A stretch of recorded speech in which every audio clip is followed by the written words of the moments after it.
নমস্কার। আমার গল্প পাঠের আসর শাল্টুদার গপ্পতে আপনাদের স্বাগত জানাই। আজ শোনাব আমার গল্প পাঠের আসরের ৪৯তম গল্প। আজকের গল্প ইদারায় গণ্ডগোল। লিখেছেন শীর্ষেন্দু মুখোপাধ্যায়। গাঁয়ে একটাই মাত্র ভালো জলের ইদারা। তার জল যেমন পরিষ্কার তেমনই সুন্দর মিষ্টি স্বাদ। আর সে জল খেলে লোহা পর্যন্ত হজম হয়ে যায়। এই লোহা হজম হওয়ার কথাটা কিন্তু নিছক গল্প কথা নয়। রামু বাজিকর সেবার গোবিন্দপুরের হাটে তার খেলা দেখাচ্ছিল। সে জলজ্যান্ত পেরেক খেয়ে ফেলত, আবার উগড়ে ফেলত। আসলে কি আর খেত? ছোট ছোট পেরেক মুখে নিয়ে গেলার ভান করে জিভের তলায় কি গালে হাপিস করে রেখে দিত। তা রামুর আর সেদিন নেই। বয়স হয়েছে, দাঁত কিছু পড়েছে, কিছু নড়েছে। কয়েকটা দাঁত আবার শহর থেকে বাঁধিয়ে এনেছে। তো সেই পড়া, নড়া আর বাঁধানো দাঁতে তার মুখের ভিতর এখন বিস্তর ঠোকাঠুকি, বিস্তর গণ্ডগোল। কোনো দাঁতের সঙ্গে কোনো দাঁতের বনে না। খাওয়ার সময় মাংসের হাড় মনে করে নিজের বাঁধানো দাঁতও চিবিয়ে ফেলেছিল রামু। সে এক অন্য ঘটনা, থাকবে। কিন্তু এইরকম গণ্ডগোলের মুখ নিয়ে পেরেক খেতে গিয়ে ভারী মুশকিলে পড়ে গেল সেবার। পেরেক মুখে নিয়ে অভ্যেস মতো এক গ্লাস জল খেয়ে সে তার বক্তৃতা শুরু করল। আরে এসো এসো এসো এসো, রামু বাজিকরের খেলা দেখে যাও, এসো এসো এসো। আরে ভাই, পেরেক তো পেরেক, ইচ্ছে করলে হাওড়ার ব্রিজও খেয়ে নিতে পারি। আরে ভাই, বিশ্বাস হচ্ছে না তো? আরে শোনো তবে, এই সেবার গিয়েছিলাম গো হাওড়ার ব্রিজ খাবো বলে। তার সরকার টের পেয়ে আমাকে ধরে জেলে পোড়ার উপক্রম করে, তাই পালিয়ে বাঁচি। আরে এসো এসো এসো, রামু বাজিকরের খেলা দেখো, এসো। বক্তৃতা করার পর সে আবার যথা নিয়ম ওয়াক তুলে ওগড়াতে গিয়ে দেখে পেরেক মুখে নেই একটাও। বেবাক জিভের তলা আর গালের ফাঁক থেকে সাপ হয়ে জলের সঙ্গে পেটে সেঁধিয়েছে। টের পেয়েই রামু ভয় পেয়ে চোখ কপালে তুলে যায় আর কি। পেটের মধ্যে ৮-১০টা পেরেক, সোজা কথা তো নয়। আধ ঘন্টার মধ্যে পেটে ব্যথা, মুখে গ্যাঁজলা। ডাক্তার কবিরাজ এসে দেখে বলল, অন্ত্রে ফুটো, পাকস্থলিতেও ছেঁদা,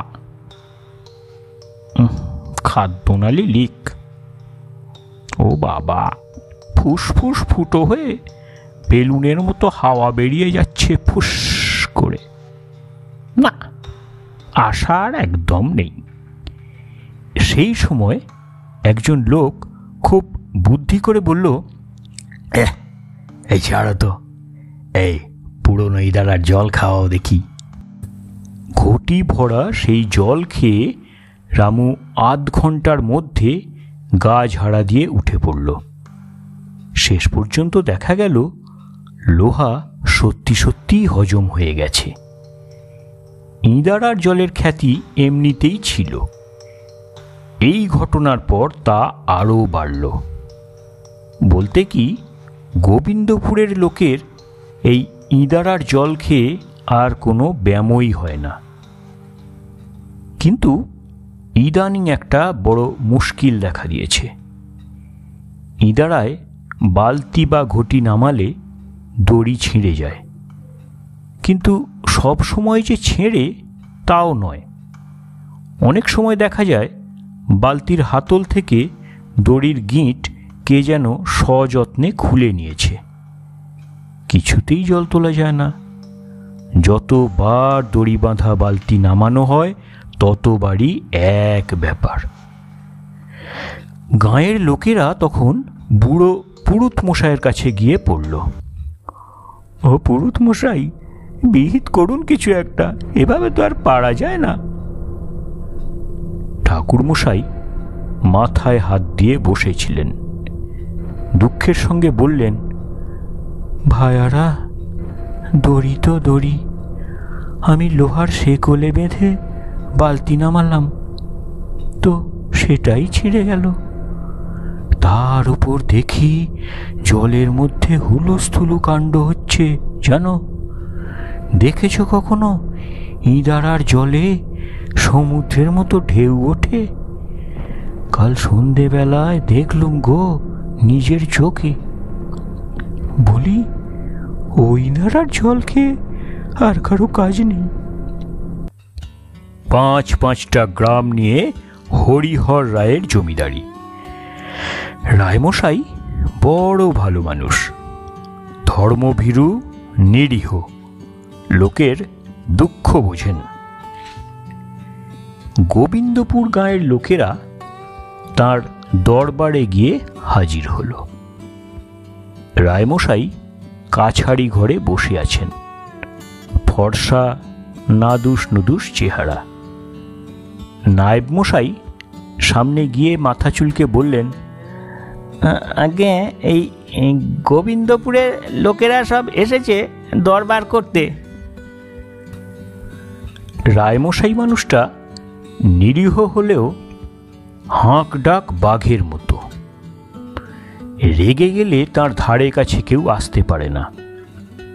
গোবিন্দপুর গাঁয়ের লোকেদের ওপর তিনি মোটেই খুশি ছিলেন না, কারণ তার সেজ ছেলের বিয়ের সময় অন্যান্য গাঁয়ের প্রজারা যখন চাঁদা তুলে মোহর বা গয়না উপহার দিয়েছিল, তখন এই গোবিন্দপুরের নচ্ছার লোকেরা একটা দুধেল গাই দড়ি বেঁধে টানতে টানতে এনে এক গাল হেসে নতুন বউয়ের হাতে সেই গরু বাঁধা দড়ির একটা প্রান্ত তুলে দিয়েছিল। সেই থেকে রায়মশায়ের রাগ। গরুটা যে খারাপ তা নয়, রায়মশাইয়ের গোয়ালে এখন সেইটাই সবচেয়ে ভালো গরু। দুবেলায় 7 সের দুধ দেয় রোজ। বটের আঠার মতো ঘন আর মিষ্টি সেই দুধের তুলনা হয় না। কিন্তু তা বলে বিয়ের আসরে গরু এনে এভাবে হাজির করা? তখন এই ব্যাপার দেখে চারিদিকে সে কি ছিছিক্কার। আজও সেই কথা ভাবলে রায়মশাই লজ্জায় অধোবদন হন, আবার রাগে রক্তবর্ণও হয়ে যান। সেই গোবিন্দপুরের লোকেরা দরবার করতে এসেছে শুনে রায়মশাই রাগে হুঙ্কার ছেড়ে বলে ওঠেন, কেন, কি চায় ওরা? সেই হুঙ্কারে নায়েব মশাই 3 হাত পিছিয়ে গেলেন। প্রজারা আঁতকে উঠে ঘামতে লাগল। স্বয়ং রায়মশাইয়ের নিজের কোমরের কষি পর্যন্ত আলগা হয়ে গেল। গোবিন্দপুরের মাতব্বর লোক হলেন পুরুত চক্রবর্তী মশাই। তাঁর গালে সব সময় আস্ত একটা হত্যুকি থাকে, আজও ছিল। কিন্তু জমিদার মশাইয়ের হুঙ্কার শুনে একটু ভিড়মি খেয়ে ঢোক গিলে সামলে ওঠার পর টের পেলেন মুখে হত্যুকিটা আর নেই। বুঝতে পারলেন যে চমকানোর সময় সেটা গলায় চলে গিয়েছিল, আর ঢোক গেলার সময় গিলে ফেলেছেন। আস্ত হত্যুকিটা পেটে গিয়ে হজম হবে কিনা কে জানে। একটা সময় ছিল পেটে জাহাজ ঢুকে গেলেও চিন্তা ছিল না। গায়ে ফিরে পুরনো ইদারার একটি ঘটি জল ঢকঢক করে গিলে ফেললেই ব্যাস জাহাজ ঝাঁঝরা। এই বামুন ভোজনের নেমন্তন্নে গিয়ে সেবার সোনারগাঁয়ে 2 বালতি মাছের মুড়ো দিয়ে রাঁধা ভাজা সোনা মুগের ডাল খেয়েছিলেন। আর একবার সদী পিসির শ্রাদ্ধের ফলারের নেমন্তন্নে 2 আস্ত প্রমাণ সাইজের কাঁঠাল, এক অন্নপ্রাশনে 1.5 খানা পাঁঠার মাংস, জমিদার মশাইয়ের সেজো ছেলের বিয়েতে 80 টুকরো পোনা মাছ, 2 হাঁড়ি দই আর 2 সের রসগোল্লা। গোবিন্দপুরের লোকেরা এমনিতেই খাইয়ে, তারা যেখানে যায় সেখানকার সব কিছু খেয়ে প্রায় দুর্ভিক্ষ বাঁধিয়ে দিয়ে আসে। সেই গোবিন্দপুরের ভোজনপ্রিয় লোকেদের মধ্যে চক্রবর্তী মশাই হলেন চ্যাম্পিয়ন। তবে এসব খাওয়া দাওয়ার পিছনে আছে ওই পুরনো ইদারার স্বাস্থ্যকর জল। খেয়ে এসে জল খাও, ব্যাস পেট খিদে আবার ডাকাডাকি করতে থাকবে কিছুক্ষণের মধ্যেই। সেই ইদারা নিয়েই যত ঝামেলা। চক্রবর্তী মশাই হর্তুকি গিলে ফেলে ভারী দুশ্চিন্তায় পড়ে গেলেন। হর্তুকি এমনিতে ভালো জিনিস, কিন্তু একটা আস্ত হর্তুকি পেটে গেলে হজম হবে কিনা সেইটাই প্রশ্ন। পুরনো ইদারার জল পাওয়া গেলে অবশ্য এই হর্তুকি নিয়ে চিন্তা করার কোনো প্রশ্নই ছিল না। চক্রবর্তী মশাই করজোড়ে দাঁড়িয়ে বললেন, রাজামশাই, আমাদের গোবিন্দপুর গাঁয়ের পুরনো ইদারার জল বড় বিখ্যাত। এতকাল সেই জল খেয়ে কোনো রোগবালাই আমরা গাঁয়ে ঢুকতেই দিইনি, কিন্তু বড়ই দুঃখের কথা, ইদারার জল আমরা তুলতে পারছি না। রায়মশাই এবার একটু শ্লেষের হাসি হেসে বললেন, হবে না পাপের প্রায়শ্চিত্ত। হ্যাঁ, আমার ছেলের বিয়েতে যে বড় গরু দিয়ে আমাকে অপমান করেছিলে। চক্রবর্তী মশাই জিভ কেটে বললেন, ছি ছি ছি ছি ছি, অমন কথা বলবেন না রাজামশাই, অমন কথা শোনাও পাপ। সেরকম চিন্তা আমাদের মরণকালেও হবে না। তাছাড়া ব্রাহ্মণকে গোদান করলে পাপ হয় বলে কোনো শাস্ত্রে নেই। গোদান মহাপুণ্য কর্ম। রায়মশাইয়ের নতুন সভাপণ্ডিত কেশব ভট্টাচার্য মাথা নেড়ে বললেন, কূট প্রশ্ন, কিন্তু কথাটা আপাত গ্রাহ্য। রায়মশাই একটু নরম হয়ে বললেন, ইদারার কথা আমিও শুনেছি বটে। এই সেবার আমার অগ্নিমান্দের সময় গোবিন্দপুর থেকে পুরনো ইদারার জল আনিয়ে আমাকে খাওয়ানো হয়, খুব উপকার পেয়েছিলাম। তা সেই ইদারা কি শুকিয়ে গেছে নাকি? চক্রবর্তী মশাই ট্যাঙ্ক থেকে আর একটু হর্তুকি বের করে লুকিয়ে মুখে ফেলে বললেন, আগে না, তাতে এখনো কাকচক্ষু জল টলটল করছে, কিন্তু সে জল হাতের কাছে থেকেও আমাদের নাগালের বাইরে। দড়ি বেঁধে ঘটি বালতি যাই নামানো যায়, তা আর ওঠানো যায় না। দড়ি কে যেন কেটে নেয়, ছিঁড়ে দেয়, লোহার সেগুলো কেটে দিয়েছে। রক্তচক্ষে রায়মশাই হুঙ্কার দিলেন, কার এত সাহস?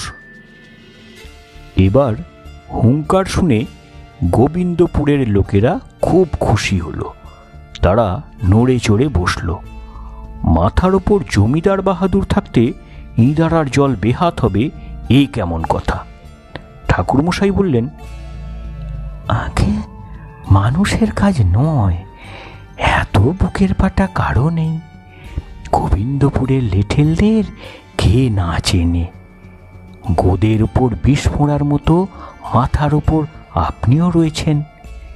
লেঠেলদের এলেমে না কুলোলে আপনি শাসন করবেন, কিন্তু এই কাজ যারা করছেন তারা মানুষ নয়, অশরীরী। গোদের উপর বিষ ফোঁড়ার উপমা শুনে রায়মশাই একটু রেগে উঠতে যাচ্ছিলেন, কিন্তু অশরীরীর কথা শুনেই মুহূর্তের মধ্যে কানে হাত চাপা দিয়ে ডুকরে উঠলেন রায়মশাই। বললেন, এই ওরে ওরে ওরে ওরে, বলিস না বলিস না, থাম থাম থাম, চুপ চুপ চুপ। সবাই তাজ্জব। নায়েব মশাই রোষ কষায়িত লোচনে গোবিন্দপুরের প্রজাদের দিকে চেয়ে বললেন, এই মুখ সামলে কথা বলো তো তোমরা। চক্রবর্তী মশাই ভয়ের চোটে দ্বিতীয় হত্যুকিটাও গিলে ফেলতে ফেলতে অতি কষ্টে সামাল দিলেন। রায়মশাইয়ের বড় ভূতের ভয়। পারতপক্ষে তিনি ও নাম মুখেও আনেন না, শোনেনও না, কিন্তু কৌতূহলের তো শেষ নেই। খানিকক্ষণ কানে হাত চেপে রেখে তারপর খুব আস্তে আস্তে একটুখানি চাপা খুলে বললেন, এই কি যেন বলছিলি? চক্রবর্তী মশাই এবার উৎসাহ পেয়ে বললেন, আগে সে এক অশরীরীর কাণ্ড, মানে ভূ। এই বলিস না বলিস না বলিস না, খবরদার বলছি, বলবি না বলবি না। রায়বাবু আবার কানে হাত চাপা দেন। চক্রবর্তী মশাই বোকার মতো চারিদিকে তাকান। সবাই এ ওর মুখ চাওয়াচাই করে। নায়েব মশাই চাপ বলে প্রকাণ্ড এক ধমক মারেন। একটু বাদে রায়বাবু আবার কান থেকে হাতটা একটু সরিয়ে বলেন, এই ইদারার জলে কি যেন বলছিলে? চক্রবর্তী মশাই এবার একটু ভয়ে ভয়েই বললেন, আগে সে এক সাংঘাতিক ভুতুড়ে ব্যাপার। এই চুপ কর চুপ কর চুপ কর, রাম রাম রাম রাম রাম রাম রাম রাম রাম রাম রাম রাম বলে আবার রায়বাবু কানে হাত। খানিক পরে আবার তিনি বড় বড় চোখ করে চেয়ে বলেন, এই একটু একটু ঢেকে ঢেকে বল, রেখে ঢেকে বল। আগে বালতি ঘটির সব দড়ি তেনারা কেটে নেন, সেকুল পর্যন্ত ছেড়েন। তাছাড়া ইদারার মধ্যে হাওয়া বয় না, বাতাস দেয় না, তবু তাল গাছের মতো ঢেউ দেয়, জল হিলিবিলি করে ফাঁপে। বাবা রে বলে রায়বাবু চোখ বুজে ফেলেন। ক্রমে ক্রমে অবশ্য সবটাই রায়বাবু শুনলেন। তারপর একটা দীর্ঘশ্বাস ছেড়ে বললেন, দিনটাই আমার মাটি করলি তোরা। নায়েব মশাই, আজ রাতে আমার শোবার ঘরে 4 জন দারোয়ান মোতায়েন রাখবেন। যে আজ্ঞে। গোবিন্দপুরের প্রজারা হাত জোর করে বলল, হুজুর, আপনার ব্যবস্থা তো দারোয়ান দিয়ে করালেন, এবার আমাদের ইদারাটার একটা বিলি ব্যবস্থা করুন। এই দাঁড়া, এই বুঝিয়ে ফেলগে ওই দাঁড়া, ওই দাঁড়ার রাখা ঠিক নয়। দরকার হলে আমি ইদারা বোঝানোর জন্য গরুর গাড়ি করে ভালো মাটি পাঠিয়ে দেবক্ষণ। তখন শুধু গোবিন্দপুরের প্রজারাই নয়, কাছারি ঘরের সব প্রজাই হাঁ হাঁ করে বলে উঠল, তা হয় না হুজুর, সেই ইদারার জল আমাদের কাছে ধন্বন্তরী। তাছাড়া জল তো নষ্টই হয়নি, পোকাও লাগেনি, শুধুমাত্র কয়েকটা ভূত। রায়বাবু আবার হুঙ্কার দিয়ে উঠল, চুপ! ও নাম এবার মুখে আনবি তো মাটিতে পুঁতে ফেলব। সবাই চুপ মেরে যায়। রায়বাবু বেজার মুখে কিছুক্ষণ ভেবে ভট্টাচার্য মশাইয়ের দিকে চেয়ে বললেন, এ তো লেঠেলদের কর্ম নয়। কি ভট্টাচার্য মশাই, একবার যাবেন নাকি সেখানে? রায়মশাইয়ের আগের সভাপণ্ডিত মুকুন্দ শর্মা 100 বছর পার করে এখনো বেঁচে আছেন। তবে একটু অথর্ব হয়ে পড়েছেন এই যা। ভারী ভুলো মন, আর দিন রাত খাই খাই, তাই তাকে দিয়ে আর কোনো কাজ হয় না। তাই নতুন সভাপণ্ডিত রাখা হয়েছে এই কেশব ভট্টাচার্যকে। কেশব এই অঞ্চলের লোক নন, কাশী থেকে রায়মশাই তাকে আনিয়েছেন। তার দক্ষতা বা পাণ্ডিত্য কতদূর তার পরীক্ষা এখনো হয়নি, তবে লোকটিকে দেখলে শ্রদ্ধা হয়। চেহারাখানা বিশাল তো বটেই, গায়ের বর্ণ উজ্জ্বল। তা সে এমন বেশি কিছু কথা নয়, তবে মুখের দিকে চাইলে বোঝা যায় চেহারার থেকেও বেশি কিছু তার আছে, সেটা হলো চরিত্র। জমিদারের কথা শুনে কেশব একটু হাসলেন। পরদিন সকালেই গরুর গাড়ি চেপে কেশব রওনা হয়ে গেলেন গোবিন্দপুর। পিছনে পায়ে হেঁটে গোবিন্দপুরের 102 লোক। দুপুর পেরিয়ে গাঁয়ে ঢুকে কেশব মোড়লের বাড়িতে একটু বিশ্রাম করে ইঁদারার দিকে রওনা হলেন। সঙ্গে গোবিন্দপুর আর আশপাশের গাঁয়ের হাজার হাজার লোক। ভারী সুন্দর একটা জায়গায় ইঁদারাটা খোঁড়া হয়েছিল। চারিদিকে কলকে ফুল আর ঝুমকো জবার কুঞ্জবন। একটা বিশাল বিপুল গাছ ছায়া দিচ্ছে। ইঁদারার চারধারে বড় বড় ঘাসের বন। পাখি ডাকছে, প্রজাপতি উঠছে। কেশব আস্তে আস্তে ইঁদারার ধারে এসে দাঁড়ালেন।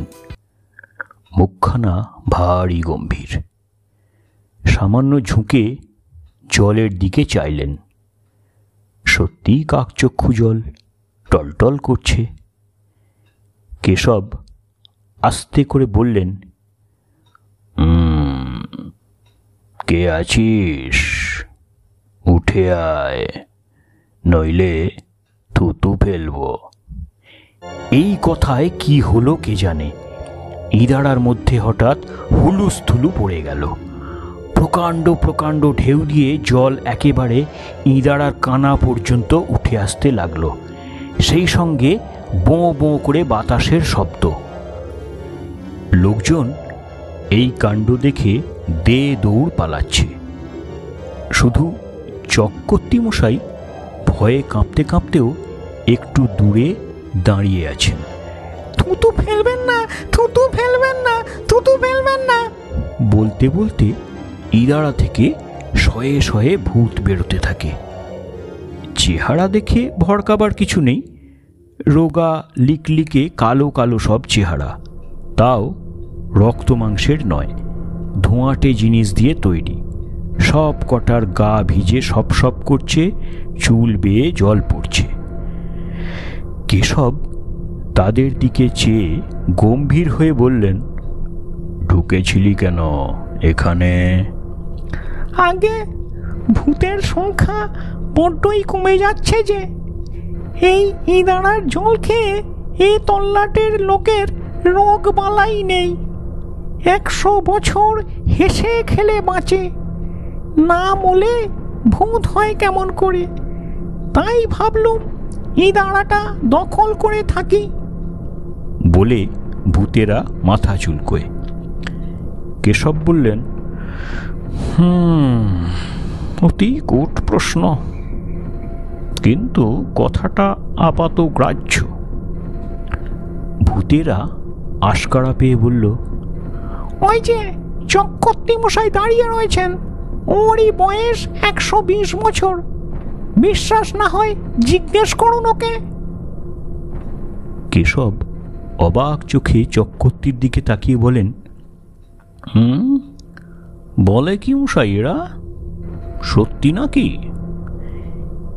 এক হাতে ধরা বইতে অন্য হাতের আঙুলে গায়ত্রী জপ করতে করতে চক্রবর্তী আমতা আমতা করে বলেন, আগে ঠিক স্মরণ নেই, হতেও পারে। কূট প্রশ্ন, কিন্তু আপাত গ্রাহ্য, কেশব বললেন।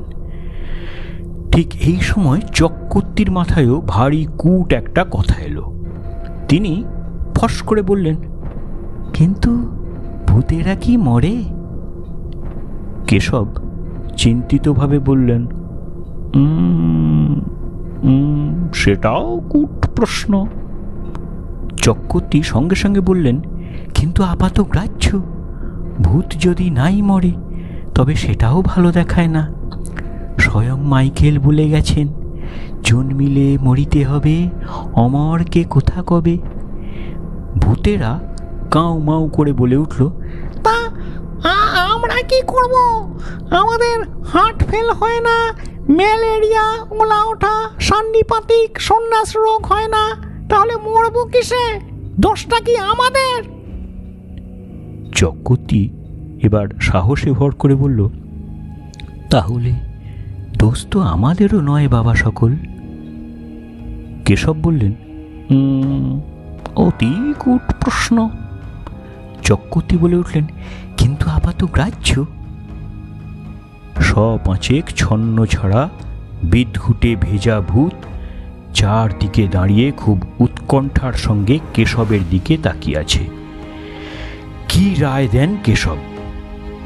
একটা বুড়ো ভূত কেঁদে উঠে বলল, ঠাকুরমশাই, জলে ভেজানো ভাত যেমন পান্তা ভাত, তেমনি দিন রাত জলের মধ্যে থেকে আমরা পান্তা ভূত হয়ে গেছি। ভূতের সংখ্যা বাড়ানোর জন্য এত কষ্ট করলুম, সে কষ্ট বৃথা হতে দেবেন না।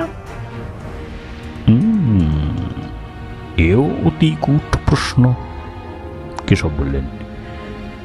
চক্রবর্তী মশাই এবার আর আপাত গ্রাহ্য বললেন না, সাহসে ভর করে বললেন, তাহলে ভূতেরও মৃত্যুর নিদান থাকা চাই। না যদি হয় তবে আমিও ইদারার মধ্যে থুতু ফেলব। আর তারই বা কি দরকার? এক্ষুনি আমি এইসব ভূত বাবা সকলের গায়ে থুতু ফেলছি। চক্রবর্তী মশাই বুঝে গেছেন যে থুতুকে ভারী ভয়। বলার সঙ্গে সঙ্গে ভূতেরা আঁতকে উঠে 10 হাত পিছিয়ে চেঁচাতে থাকে, থুতু ফেলবেন না, থুতু ফেলবেন না, থুতু ফেলবেন না। কেশব চক্রবর্তী মশাইকে এক হাতে ঠেকিয়ে রেখে ভূতেদের দিকে ফিরে বললেন, চক্রবর্তী মশাই যে কূট প্রশ্ন তুলেছেন তা আপাত গ্রাহ্য বটে, আবার তোমাদের কথাও ফেলনা নয়।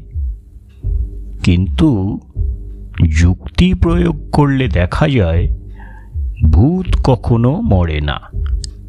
সুতরাং ভূত খরচ হয় না, কেবল জমা হয়। অন্যদিকে মানুষ 200 বছর বাঁচলেও একদিন মরে, সুতরাং মানুষ খরচ হয়। তাই তোমাদের যুক্তি টেকে না। ভূতেরা কাউ মাউ করে বলতে থাকে, আগে অনেক কষ্ট করেছি, আমরা অনেক কষ্ট করেছি, আমাদের সব কষ্ট বৃথা হয়ে যাবে, এমন করবেন না। কেশব দৃঢ় স্বরে বললেন, না, তা হয় না। ঘটি বাটি যা সব কুয়োর জলে ডুবেছে সমস্ত তুলে দাও, তারপর ইদারা ঝাড়ো, নইলে কিন্তু চক্রবর্তী মশাই আর আমি দুজনে মিলে এবার আর বলতে হলো না। ঝপাঝপ ভূতেরা ইঁদারায় লাফিয়ে নেমে ঠনাঠন ঘটি বালতি তুলতে লাগলো। মুহূর্তের মধ্যে ঘটি বালতির পাহাড় জমে গেল ইঁদারার চারপাশে। পুরনো ইঁদারায় এরপর আর ভূতের আস্তানা রইল না। ভেজা ভূতেরা গোবিন্দপুরের মাঠে রোদে পড়ে থেকে কদিন ধরে গায়ের জল শুকিয়ে নিল। শুকিয়ে আরও চিমড়ে মেরে গেল। এত রোগা হয়ে গেল তারা যে গাঁয়ের ছেলেপুলেরাও আর তাদের দেখে ভয় পেত না। নমস্কার, শেষ করলাম আজকের গল্প ইদারায় গণ্ডগোল। লিখেছেন শীর্ষেন্দু মুখোপাধ্যায়। কেমন লাগলো অবশ্যই জানাবেন। যদি ভালো লাগে তাহলে অবশ্যই আমার চ্যানেলটা সাবস্ক্রাইব করে আমার সাথে থাকুন, পাশে থাকুন, শুনতে থাকুন বাংলা সাহিত্যে আপনার প্রিয় লেখকের আপনারই পছন্দের গল্পগুলো আমার গল্প পাঠের আসর শাল্টুদার গল্পতে। ফিরে আসবো 50তম গল্প নিয়ে। 50তম গল্পে থাকছে একটা বিশেষ চমক। সবাই সুস্থ থাকুন, ভালো থাকুন, আনন্দে থাকুন। ফিরে আসছি 50তম গল্প নিয়ে। নমস্কার, ধন্যবাদ।